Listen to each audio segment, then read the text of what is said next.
question that came up when you were talking, how do you interact, or is there a way in your mind or thought process to reaching out to a high like value individual before being interested in telling them about a sales or finding out what they're looking for, or any of that sort of nature?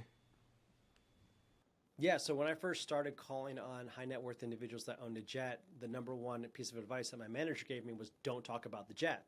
I was like, what are you talking about? Like, my whole goal is to get them to sell me my jet. How do I not talk about the jet?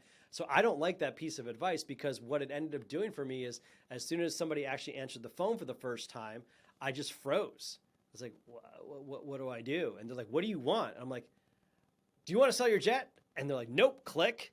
And so I'm like, oh my gosh, like that was my very first phone call talking to somebody, and I already failed. Well, there's no place to go but up from here. So the best piece of advice I got from my former agency was sell to people the way you want to be sold to. And what that did for me is that allowed me to, number one, I had to understand, how do I like to be sold to? So another piece of advice for people, figure out, how do you like to be sold to? When you're going through sales training like Cardone or whatever it might be, you start to see there's different methods, right? And so what kind of a buyer are you? Do you like a lot of information, analytical data? Do you buy mostly on emotion? Do you buy, everybody buys basically for two reasons. It's to solve a problem, or it's just for the emotional like enjoyment of it. And so, if that's the reason people are buying, well, how do they get to the point where they're ready to make a decision on it? And so for me, when I go to a car dealership, or when I am making a big purchase, the first thing I'm doing is I'm investigating. I'm going to all the blogs, I'm going to YouTube, which one is the best, piece of technology, car, whatever it is. So I am the kind of person that I like to find a lot of information, and whoever provides me that information, that is the person that I know, like, and trust, and that's the person I want to do business with. So for me, as I progressed in my career, I was very transparent, and that's why I started my YouTube channel, is to be that authority that was available online. There's nothing that would frustrate me more as a buyer if I could go online and I couldn't find information about something. That was very frustrating to me. So I tried to make myself available for people to find the answers that they were looking for.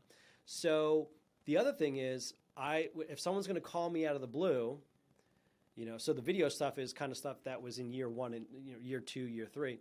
But starting out, if someone called me out of the blue, I don't want to hear, hi, Mr. Lelyo, how's it going? This is Daniel. Like, how's the weather over there? It's like, what the heck, man? Like, you're interrupting my day. What do you want, right? And so for me, it was more about getting to the point.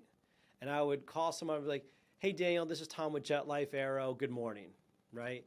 And it would be controlling that conversation, because now I know you're either going to say good morning, or you're going to say I'm good, which tells me I don't have your attention. You're not paying attention.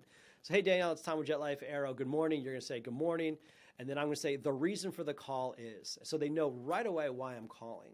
The reason for the call is I was just wondering if you're planning on upgrading your CJ this year. If I was able to find you a retail buyer for it and I could find you a replacement, would you be interested in that? So now you've got, three choices. Either you're going to say, yes, tell me more. You're going to say no and hang up, in which I can't do anything. Or you're going to say, no, I'm not interested, but you're not going to hang up. And so now that's my chance. And so learning those skills and selling the way that I want to be sold to allowed me to find more and more success, because I can predict where the conversation is going to go. And I came to this understanding that, like, I'm not going to sell to everybody. Like, I'm going to sell to, my vibe is going to attract my tribe. And I think I sell very well to people that are like me, that just tell me why you're calling. It's either yes, it's a no, it's not a personal, and just keep going through the volume to find the right people.